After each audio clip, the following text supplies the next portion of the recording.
Bonjour. Cette cathédrale Notre-Dame de Reims, classée au patrimoine mondial de l'UNESCO, est comme un immense vaisseau de pierre qui semble posé là depuis des siècles. Regardez comme on se sent petit devant une telle réalisation. Du haut de ces tours, qui grimpent à 81 mètres, ce sont près de 800 ans qui nous contemplent. Depuis que le 6 mai 1211, l'archevêque de la ville, Aubry de Humbert, a posé la première pierre.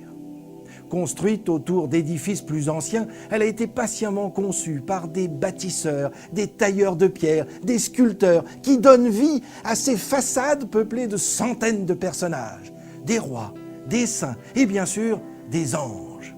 Comme ce célèbre ange au sourire, symbole de la cathédrale, symbole de la ville de Reims, installé près du portail nord. Ou encore cet ange de l'Annonciation, placé à côté du portail central, dont le sourire délicieux vous invite à entrer, ce que je vous laisse faire, et je vous retrouve à l'intérieur.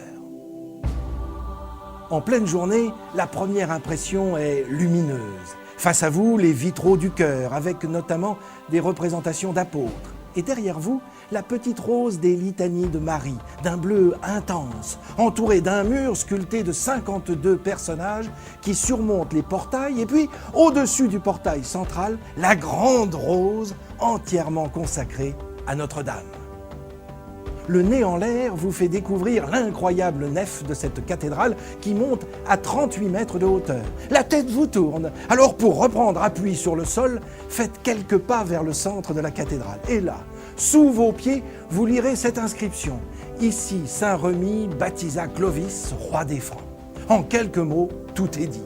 Vous foulez l'histoire de France dans cette cathédrale où presque tous les rois sont venus se faire sacrer depuis cet événement jusqu'en 1825 avec Charles X, dernier roi de France.